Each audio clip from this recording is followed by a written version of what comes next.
All right, welcome back to yet another episode of the Sports Desk Live. Always excited to talk some wrestling. It's your guy, one more time, Dedrick L, Hicks Jr. Happy to be back. WWE Bash in Berlin. Got my guy with me too, man. TLTG reviews in the house, baby. We even got the logo on the chest today. Yeah, repping. Repping two of the greatest logos in history right here, WCW and TLTG. What can I say? No doubt. What's going on with you, my man? How you feeling? I'm feeling good. I'm feeling great, and always excited to talk some wrestling. Yes. I think it's going to be an interesting night because they got a lot to follow after AEW having such a successful event. Great show for them. Yeah, for sure. So looking forward to it, guys. So we are back. Thank you for everybody who are watching live. And if you just so happen to be watching on the playback, hit that thumbs up for us. The Sports Desk Live is a growing channel. We have college football content rolling out, NFL content on the way. And of course, we got you covered here with the big wrestling moments right here on the Sports Desk Live. All right. So this Saturday, all right, 1 o'clock over on Peacock, we got a PLE event. I think this is the first of its kind, if I'm correct, Ross. First of its kind, Bash in Berlin. I think so. I think it's the first of its kind. I don't think they have before. I don't think so either. If they've done it, it's been something to that really slipped past us. But I think this entire event is wrapped around one individual in particular, but we're going to get to him in just a little bit. So we have, and I love these PLEs that are outside of the Big Four, outside of the Rumble, Mania, SummerSlam, and Survivor Series. You get these 5-match cards. And we've had it all year, and I like what they're doing there because each one of these matches have stories and room to breathe. They got time. Yes, you have a great opportunity with all 5 of these matches to really play out a lot of drama, just a lot of oohs and ahs. Yes, start slow and build into the excitement and the main psychology. Yes, it's really structured well. Looking forward to if they continue to pull off the vibe like this with these 5 matches. So, of course, me and Ross do not know the order of the matches, so I did my very best to try to build the card myself. I think we can assume the main event. Yes, I think we'll at least get that right. Yeah, get the main event. So, shout out to the chat. We got a handful of people in the chat showing love. We got the Bishop, Jared Miller in the house. Good evening, fellas. Looking forward to chilling in the chat. Appreciate you, my guy, for sure. Polo NJ's in the house. What's up with you, my guy? Glad you're rocking with us tonight. As always, Jungle Hunter is here with us rocking out. I was just talking about you. I'm glad you made it. Yes, sir. What's up, fellas? He letting us know he tried the new creeds. He had some nice longevity. We'll enjoy. Man, those good. Man, speaking of, I got Miss Heather hooking me up. I got O'Dombre and Eros Energy heading my way. Hey. Showing that love. As soon as she made her post that Eros Energy was in the house, I messaged her. I said, "You mind hooking me up with a sample?" Dope. All right, Mr. M.A. Styles in the house. Drop that bionic elbow on the like button, man. We appreciate that for sure. All right, so we're gonna go ahead and kick it off, y'all. PLEs are always, lately have been just superb treats. A lot of storylines, a lot of dope things. We're going to go ahead and kick off. And Ross, I don't know if you agree with this first match, but I think you kind of got to have bookends here. And I think we're going to get this match to kick it off. You're going to get the WWE Championship match to kick off the show. You're going to have Kevin Owens getting his shot of favor, so to speak, from the American Nightmare, Cody Rhodes, the WWE champion. How you feeling about this match? I don't like it. Okay. I don't like it. I'm a big Cody Rhodes fan. I'm a big Kevin Owens fan. That's why I don't like this. Yeah. They're teasing. They're turning him heel. I'm hoping that my gut is right, that it's a swerve, that he's not going to turn heel. You're waiting, and they never give you the heel turn because I think most people don't want KO to turn heel. They don't. It looks like they're forcing a heel turn, right? Yeah, they do. And I think my gut's telling me we're not going to get the heel turn. It's just insinuated. They didn't know what else to do here. So like, hey, who you want to work with? I want to work with my friend. Here's a cool angle, I think. I really think this is something they pitched, and Triple H is like, sure, let's do it, because they didn't have any immediate plans for Cody for this, is what I'm thinking this is. They this is a piece together, what would you like to do match. all right, we got a couple weeks. Let's build a little story. Let's make it look like your friend's going to turn on you. That's what I'm reading into it. That's what I'm hoping and praying it is, because I prefer babyface Kevin Owens. Don't get me wrong, he's a great heel. He's good heel. Yeah. But his current run as a babyface and a fan favorite, and the whole ass-kicking prize fighter gimmick being back, I'm happy they're using him, but I don't want to see it end up in a heel turn, because I don't think the babyface run is done for him. I think there needs to be more meaning, not just to do it, just turn babyface because we didn't have nothing else to do with Cody. But I think Cody's going to retain. I think it'll be a great match. They're both great workers. They're going to tell a really good story in ring. It's just not. It's probably my least favorite Cody match of the year leading up. Like, I'm not thrilled that this is what they're doing. But if indeed the picture I just painted is reality of how this happened, okay, I'm okay with it. You've earned the right to want to work with your friend a little bit if there's nothing serious building right now. But still, it looks and feels like a piece together, and there's no real meaning. Yeah, I'm with you. I'm not interested. Really, I'm not interested in this match. Get it out the way. I can't believe I'm saying that about a Cody Rhodes title defense, but I'm not interested. And I love KO, and I really like Cody, and just the mere fact that we're going to get them two in the ring in a one-on-ones match it's almost kind of ungrateful that we're kind of talking the way that we're talking. They're so good together, yeah, right? They are. They're great workers. It's going to be a really good match. Well, there's no story here. There's no story here. There's no investment here. There's no drama. There's nothing to really tie ourselves to except to have respect for both competitors, and that's fine. That's fine. I don't have a problem with that.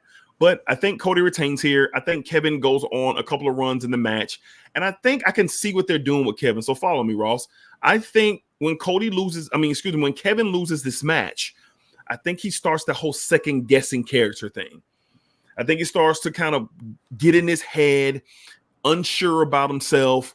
He's not losing a lot. He said it in the build. I've been losing. I don't deserve it. Yes, he's not. He's not in a place right now where he's high on himself. He doesn't have Sammy with him. Sammy's on Raw, so there's nothing there to kind of keep his head up. So that's going to lead to his heel turn. It's not going to happen at Bash in Berlin. He's going to end up snapping on somebody very, very soon. That's going to see. We're going to see like, there it is.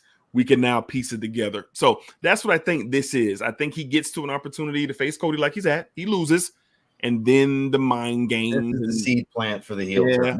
That's a good story. That I can buy into. That I'm with. I like that. That makes sense too. I think that's what happens. As soon as you said it, I remembered him saying when Cody wanted to give him the shot, I don't deserve it. I haven't been winning. Haven't done it. You're right. Pick somebody else. It's not for me. All right. Makes sense. So I think that's what happens. And I think you see it. I think Cody is one of these rare instances where Cody kind of leaves out, and then you might see KO just sitting on the apron, the long walk to the back, rubbing his hair, and it just kind of, you start to see like he's really dejected, not really feeling like anything after the loss to Cody. So that's what I think we're going to get. Cody Rhodes retains and moves on to the next pay-per-view, which I think is Bad Blood in October. All right. Well, it's interesting because Bash in Berlin is August 31st. So I'm assuming they're going to have something in September. Oh, they go to Saudi Arabia. They go to Saudi Arabia in September and November. So we'll see.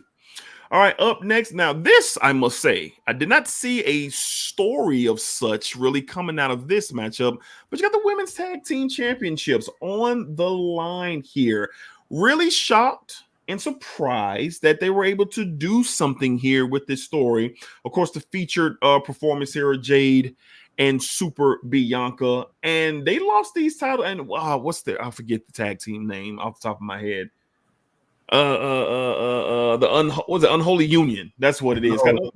They changed their name in NXT, but we could talk about that later. But they've been champions for 3 months now. I like the Wrestle Talk calls Jade and Bianca the Powerbuff Girls. Yeah, the Powerbuff Girls. I love it. So the story has turned into something when they came out of Gasclow. And you said that backwards. Did I? You said Gasclow. What is it? Glasgow. You said it back. Dyslexia kicked in.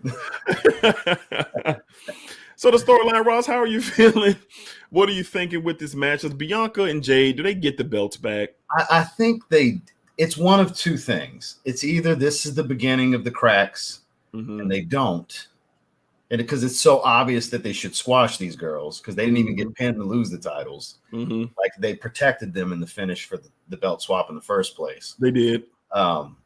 So because the obvious should be it's a squash dominant, regaining. But my gut leans to this is the start of the cracks between the two of them for the inevitable heel turn of Jade Cargill, because Jade Cargill is a great heel. And I think enough time running with Bianca and Trinity have kind of, for those of you who don't know Trinity, Naomi, I think the time has come to where they can start telling that story in a slow roll where there's a little bit something there. They're not necessarily like beefing, but there's kind of like not really dissension. Like there's a little bit of there's something there. It's your fault kind of thing. Like they start looking at each other like that. And I think it's more Jade looks at Bianca like that.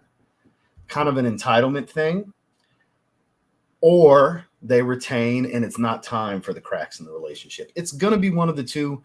I feel like I'm personally as a fan ready to start seeing a slow roll. I want to see a slow build into this feud because ever since Jade Cargill signed with WWE, what's the match we've been wanting?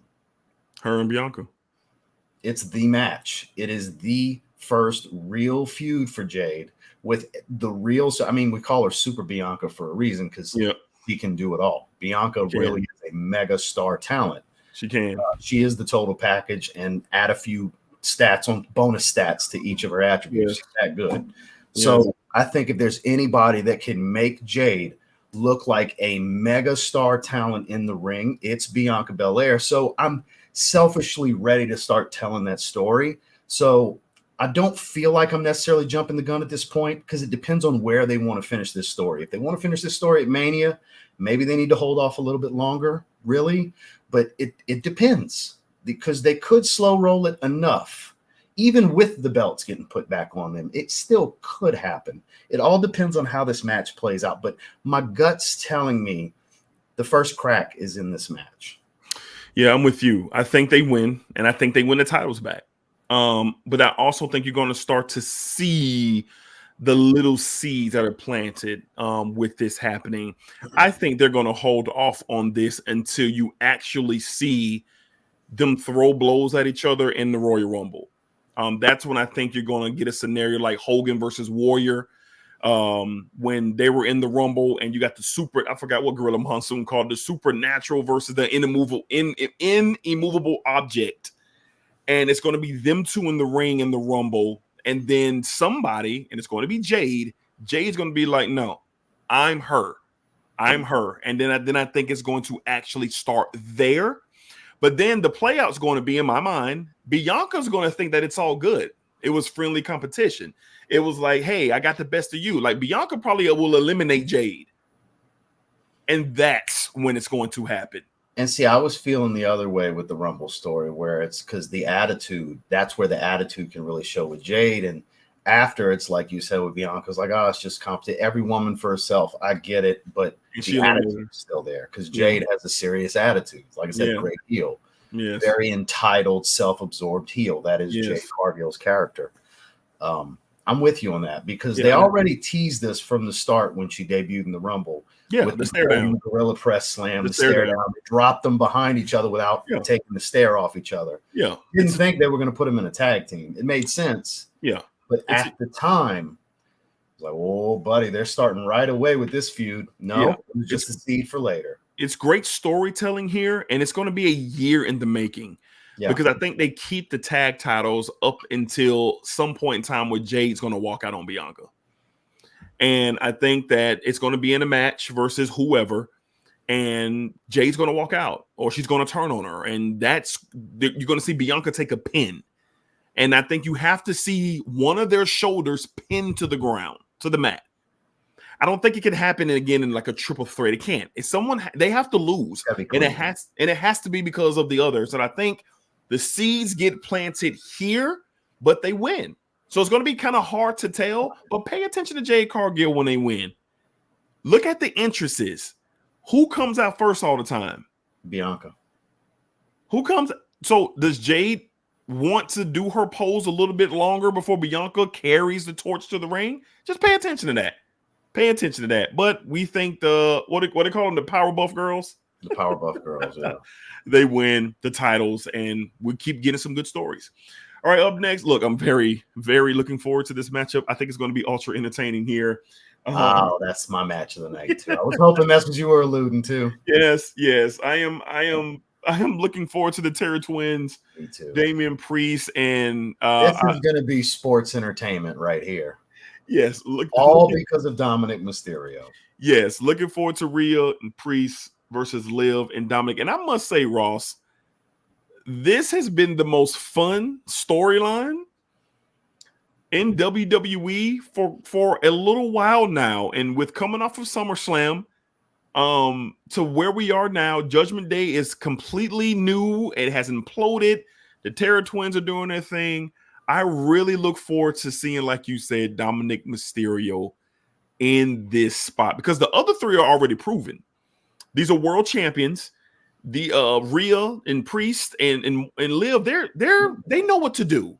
Yeah. How does Dominic handle this? So what are you thinking, Ross? What are you thinking with this match? It's mixed tag. We're going to have a lot of interesting spots, and I do think, as they're being called, the Bonnie and Clyde of WWE, yes, win. I think we get a heel victory here. We're going to get dominant showings from the Terror Twins. Yes. And that's exactly why they're going to lose. And it's going to be an infuriating thing, because the main story is Liv and Rhea. Yes. You know, that's the main element here. Dom is just a pawn in this, and Priest is there for backup. Priest needs to go on to doing his own thing as a solo act. Rhea's already a solo act. Yeah. So I think it's just going to fuel the fire for another match with Liv and Rhea. Yep. And it's going to be a dirty heel finish for how they get the victory. Yeah, I think, yes. Dominant show. Like, I even think that we're probably going to get a riptide on Dominic finally. They've been teasing. Of course Dominic's going to catch a riptide, but they're still going to win. Yeah. I think you're right in a lot of areas, and one I want to kind of highlight here. I think the Finn Balor Damian Priest rival really begins here. Priest gets involved. That's probably why you're going to have your heel dirty finish is the Finn Balor. Because I'm only going to stab you in the back every time you least expect it. I'm going to stab you in the back. It's going to be because of Finn. So there you go. And that's why Liv and Dominic are going to get the win. I'm prepared for Dominic to have a massive frog splash right on Priest and get the 1, 2, 3. I don't think Rhea can afford another pin because they have to build that for Bad Blood, in my opinion. The pay-per-view is so fitting for all the potential matchups there, but we'll get to that at a later date. But the Bad Blood matchups, you're going to have two of them in front of your face. You're going to get Priest and Finn at Bad Blood, and you're going to get Rhea, and you're going to get Liv at Bad Blood. And you have to get those really, really powered up. And how do you do that? Well, the Terror Twins have to lose. You can't have them win and continue to build, because it's going to be like, oh, okay, cool. You know, okay, yeah, they got the win. But what has Triple H and Creative done all year long? We've been thinking we've been right, but we've been only right like 40% of the time. We've been wrong a lot this year. Yeah, we've been wrong a lot this year, and that's great for us. That's great for the content. That's great for the conversation. And I think we're going to be right. I said all that to say I think we're going to be right. Dom is going to face an enormous amount of heat, which I can't remember. And I know there's been some great heels in our time, but the man can barely talk. And then he screams in Spanish after he kind of curses him out in Spanish a little bit. I love the shit. It's amazing, man. Now, look, I was not big on Dominic Mysterio at all. Man, here's a jobber. Yeah. You know, nepotism hire. I get it. Okay, the kid's athletic. And then even early in the Judgment Day, I was like, what a waste. What are you doing there? They're really trying to do something with this kid. He's really coming to his own. I see main event in 5 years. I was about to say, I see main world event champion. in 5 years for Dominic Mysterio. He's a future world champion. He is developing right in front of us. He really is. I got to give it to him. So much so that I love my Dirty Dom shirt. I wore it for the last stream. Yes. You know, I've become a Dominic Mysterio fan. Hey, you know what? He's a really good worker in the ring. he's great. And he's Mr. Reliable backstage. He's like their MVP. Shawn Michaels, even when he had the NXT North American champion, he's like, Dominic Mysterio is the MVP of WWE. Y'all have no idea what this kid does. Yeah. He's earning it. He stepped up when they needed to push that title after Solo had to give it back. So it was just one of those things where Dom kind of stepped in and kind of gave it a little bit of life. And I remember Sean telling that story in the interview that they needed to get some validation for the championship, but they didn't want to go put on a proven guy. They wanted to put on a guy who was generating some good energy. And boy, were they right. Like Dominic really did his thing. So I think it's going to be Dom. People don't really hate Dom. It's just cool. Like you're supposed to hate Dom. So it's fun to hate Dom. It's fun to diss him. It's fun to diss him. Yeah. I think Rhea's going to look fantastic. I think Priest is going to look, like you said, I think they're going to look strong and they're going to look really, really, really good. They're going to look really, really good. There's no way they're going to lose this match. That's going to be that. It's almost a squash match. And then Finn causes them. Yeah. Finn's so that's what we're looking like. Okay, so I think it's going to be like a 15-minute match, maybe. I don't think it's going to be super long, 15 to 20 minutes range. Yeah, because it's going to get chaotic. Matches. It's going to get chaotic. So it's going to be one of those matches that kind of blur. All right. All right. Up next, interested to see where you are with this one. Of course, some of you know where we're going next. We're going the strap match. All right. The strap match with Drew McIntyre and CM Punk Bash in Berlin, their second one-on-one affair since SummerSlam. One of the more entertaining rivals in WWE. And the thing is so cool about this, they've really been it's been like 3 people involved making these excellent matches and segments and promos, and the other person is Seth Rollins, who's out of action right now. So strap match, Punk McIntyre. Did you see this angle coming? How you feel about it? Punk likes the strap match. I mean, him and MJF had one of the greatest strap matches of all time. Yeah. I feel like you can't have a trilogy if one person wins the first 2 matches, right? Yeah. So we get a CM Punk victory here. Yes, we do. Hard fought. Punk's got to get a win here. He can't go down 0-2 with his first 2 matches back in WWE. You know what I mean? Hey, it's crazy to think the man's been back since like September or something like that last year, and he's had the Royal Rumble and 1 match. Yep. You know, it's wild to think. And he's selling crazy merch. He's on TV all the time. Good for Phil, you know. I still can't believe it. But with that said, I think they're going to have a great showing. For my favorite character in wrestling, Drew McIntyre is going to continue to build. The hypocrite that tells the truth. I love the gimmick. I love the gimmick, his mic work, his social media work, his ring work. Fantastic. McIntyre, PWI's got to give him Wrestler of the Year. I'm sorry. That's how I feel. He's Wrestler of the Year 2024 for me. Yeah. This speaking of total packages, I mean, everything, high drama, everything, man, everything. Great matches. That's what I'm saying. The wrestling and the sports entertainment of it. He's great. Drew McIntyre deserves every penny they're paying that man. For sure. But with that said, the talk is a Hell in the Cell at Bad Blood, and how do you get there? Punk's got to win the strap match. Yeah. And I think it's just going to be match of the night potential here. This is your real match of the night. So much emotion, heavy investment for the crowd, especially with being that type of a match on foreign soil that normally doesn't get WWE, and it's such a high-profile gimmick match on top of a brutal gimmick match at that. That doesn't happen. When's the last time we got a WWE strap match? I haven't seen one in over a decade. Sure. You know, over 90s a decade, maybe. Yeah, seriously, long time. 90s, probably Attitude Era. Long time. I think because of that, the crowd's emotion. Plus the 2 players involved, this is, I can confidently say, going to be the match of the night before the bell ever rings. Yeah, for sure. It will be a CM Punk victory, a dramatic touching of the 4th corner. Right. Dramatic, just fighting him, dragging him. Drew's pulling for dear life to not let him, battered and bloody and just helped up. Right. It's the 4th one, but he doesn't get the bracelet back.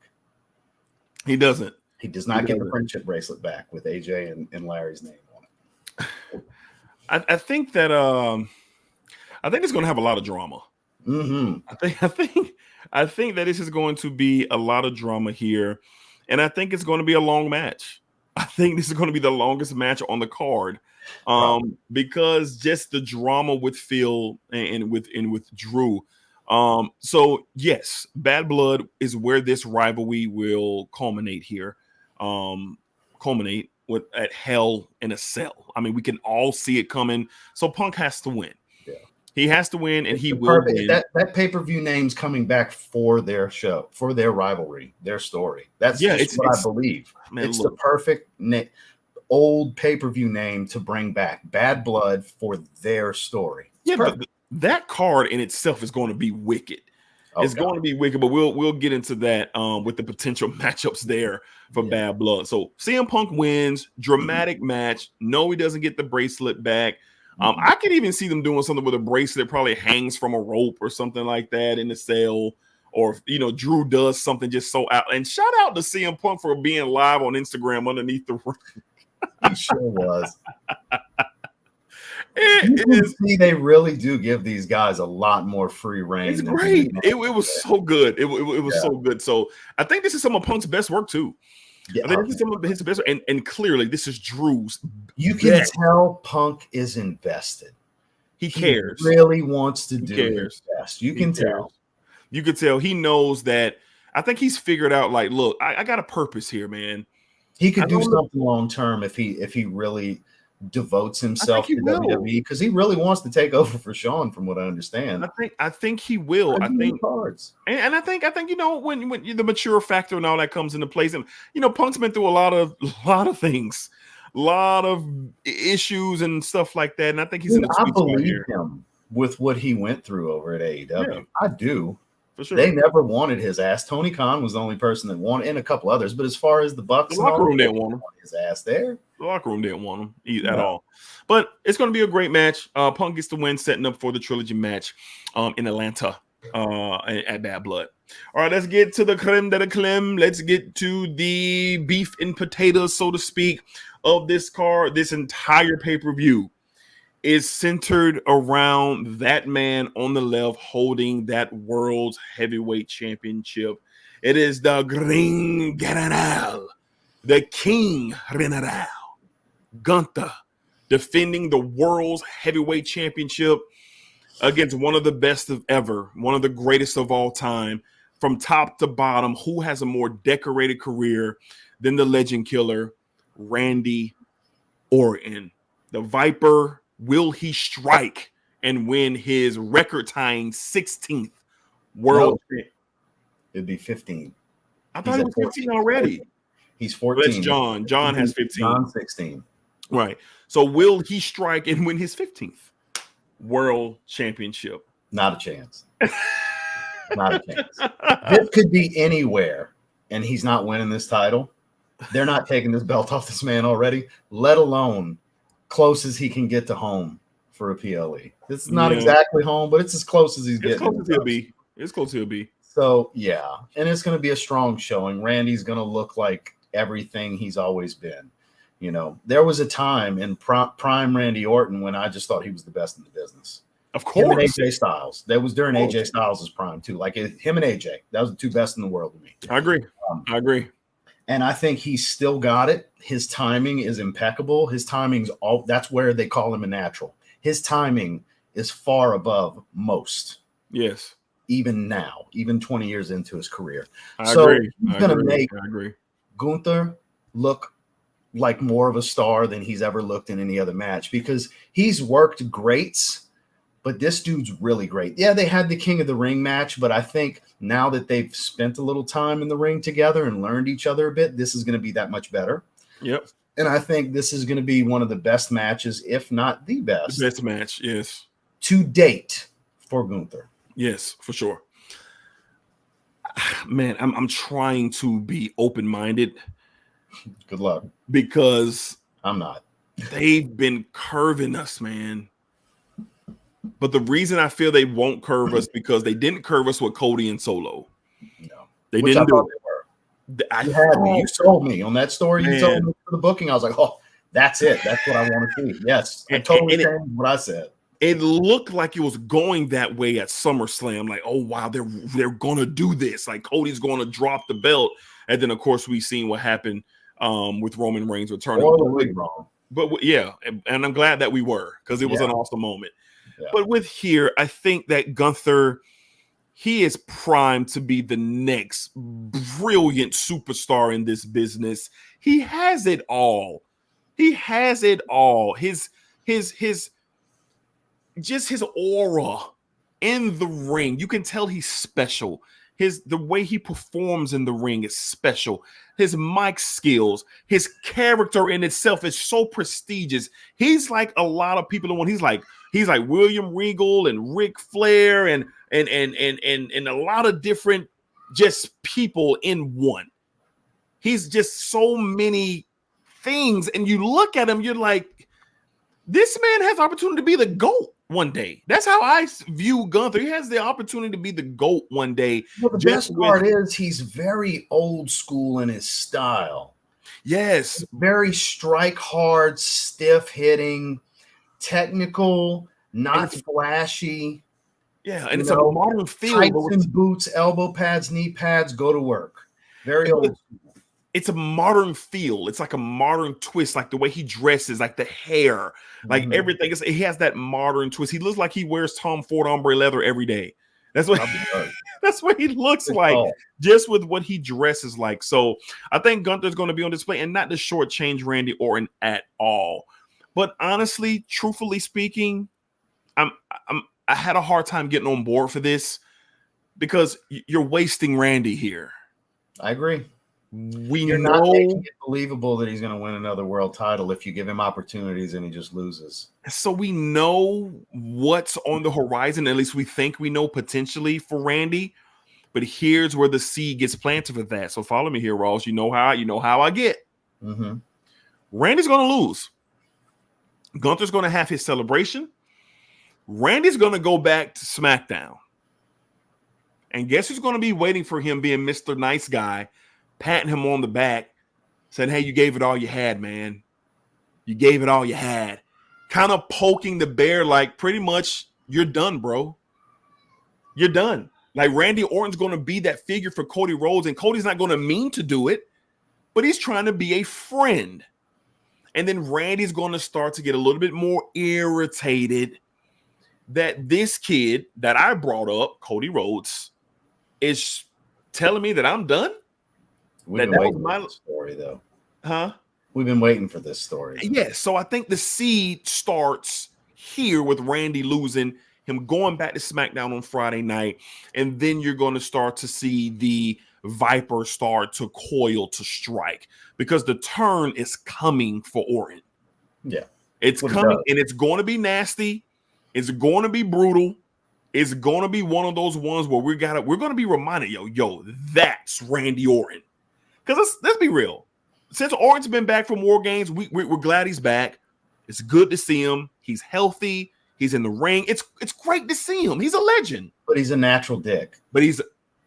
I was just about to say that he is a piece of garbage. Yeah, he's good. That's one of the reasons I love Randy Orton. It's same here. Same here. Is. So that's what I think we're going to get. I think Randy and Gunther put on an excellent match. I think it's going to go down for the ages, like Ross said, as far as one for Gunther's catalog. But this is another setup. Good. Yeah, it's a setup match here. It's a setup match for Gunther to get his love and to get his, respect when the pay-per-views, when the PLE's going off air. And then it's going to also push Randy into the eventual storyline. It's just when will Randy turn? That's going to be a part of the story that we're going to have to wait and see. And I'm looking forward to seeing it. So Gunther gets the win, still your world champion, and then he will move on to whoever's next. Now, the thing that I can ask you now, Ross, now that I'm thinking about it, who would be next for Gunther for you? Eventually, they have to start telling the story. There's only one story to tell for him. Where am I going with this? You tell me. I'm all ears. Dragunov. It's got to be Dragunov. That's the story. Because he's already said, I'm the last man. I'm the only man I beat Gunther, and they had their face off. They did. They planted the seed because that's the natural built-in previous rivalry. They're each other's greatest rival. But Dragunov has been off of TV. They haven't been doing anything with him. They have to start getting Ilya Dragunov involved and getting wins and looking like a credible threat. That's got to happen sooner than later. Okay. If they're going to tell that story anytime soon. Okay. They're going to tell that story eventually. Yeah, at some point. At some point. It's just going to be really interesting because I was listening to Wrestle Talk and it was like a cliffhanger when they asked, well, what's going to be next for Gunther? And they went crickets on the podcast. I really don't know. Like in the immediate future, the next PLE, I don't know. Filler match. I don't know. Same thing Cody's getting. Who would you like to work with? Right. Because you see Jey Uso is going to get destroyed by Braun Breaker. That's setting up. I think Jay's going to actually win the damn thing. Do you? I do. I hate it. I actually hate it. I wanted to see him take it off of Gunther. I don't want to see him take it off of Braun Breaker. You think that they will halt Braun? I do. I do because he's so young and that Jay's single run is coming to an end soon. It is. They want to give him the one single title. I just believe that's the case because that single run's coming to an end. He's about to be an Uso again. He is. It's coming. It is. Soon, like a freight train. So he's got to get like a little 1 month, 6 week or whatever reign to say main event Jey Uso wasn't for nothing. Okay. You know, not just to sell some t-shirts and have a cool entrance. Right. You know? Like because that's all it has been so far. It's cool entrance that everybody's into. The most over man in the business when it comes to baby faces. He's more over than Cody. For sure. You know? For sure. I think that one thing. Does this irk you the way it irks me? Anytime there's a backstage segment, you can tell they say "and action," and he starts that fake bullshit smile, just looking away. I hate it. Yes. I hate it. It makes me like less. Yes, man. It makes me like Cody less. He's not natural at all, man. He's not natural, man. So bad. And I was asked the other day, why do you like Cody? And I really had to say, I don't know. I'm starting to like Cody less. I really am. Like the baby face, like I'd rather heel because heel Cody's great. Yeah, he is great. The heel dark Cody, hair. indie Cody. Yeah, he's good. He'll never be better than he was on the indies. WWE, as much flexibility as they give them, he really had full reign to do whatever he wanted on the indies. Yeah. Cody was the stuff of legend. He was so good as a heel. Yeah. But he won't be able to be in a heel to that extent. But one day he's got to turn heel. Yeah, but it ain't gonna be no time soon. This is this generation's Bret Hart run. So that's what. And Bret Hart eventually turned heel, and I must say he was a damn good one. Because Cody's a dick on the mic when he's a heel. He's a sharp, quick-witted dickhead on the mic. It's great. It's phenomenal. But I do agree with you. Anybody that hasn't watched Indie Cody highlights, YouTube it. Please type that in on YouTube and go watch it. Yeah. It'll make you like Cody a lot more and make you hate babyface Cody. Yeah. It's just I'm looking forward to the Randy turn because it'll give us a chance to be a little bit more invested with Cody. But it just depends on when we get it because now Bad Blood's coming up. It's in Cody's hometown, his home area. What are we going to do there? That's where I'm looking. What are we going to do? What are we going to do? What are we going to do? But for those of you that were watching AEW when Cody was there, now do you understand why the crowd was booing him, wanting him to turn heel? Yeah. Because they didn't want babyface Cody. They wanted Cody that signed a contract and started the company. They wanted that Cody. Right. They didn't want babyface Cody. Cody was getting ready to come back. I think Cody had been known for a while he was coming back. He knew he was coming back. Yeah, I think he knew he was coming back. It was 6 months or so. He knew. Yeah, I think he knew. So, we'll see. But Bash in Berlin this Saturday, 1 o'clock, special start time, 1 o'clock Eastern on Peacock, PLE event here. And it's going to be a ruckus sports day for all you sports fans. College football's back up and ramped up. Massive draft.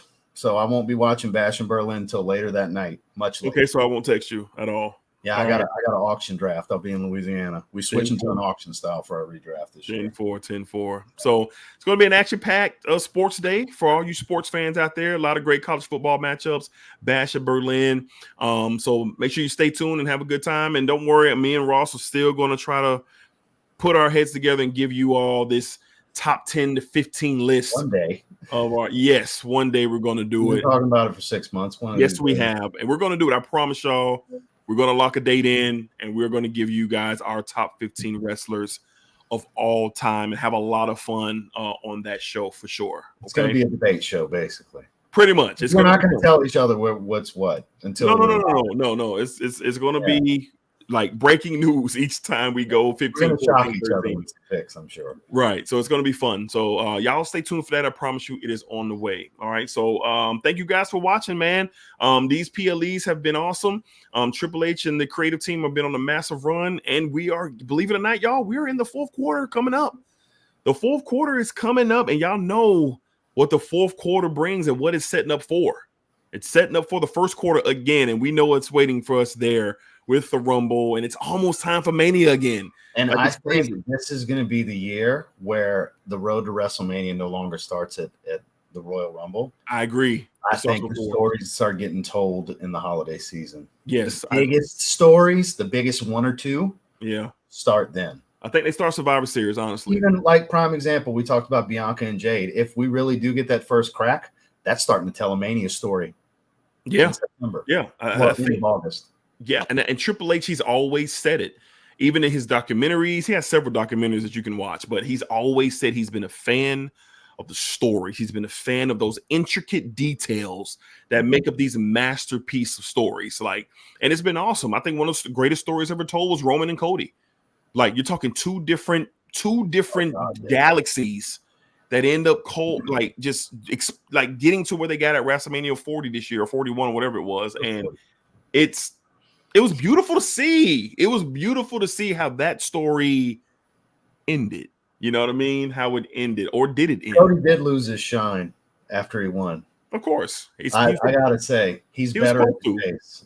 Well, he was supposed to. I think the build up for all fans of wrestling. I mean, I even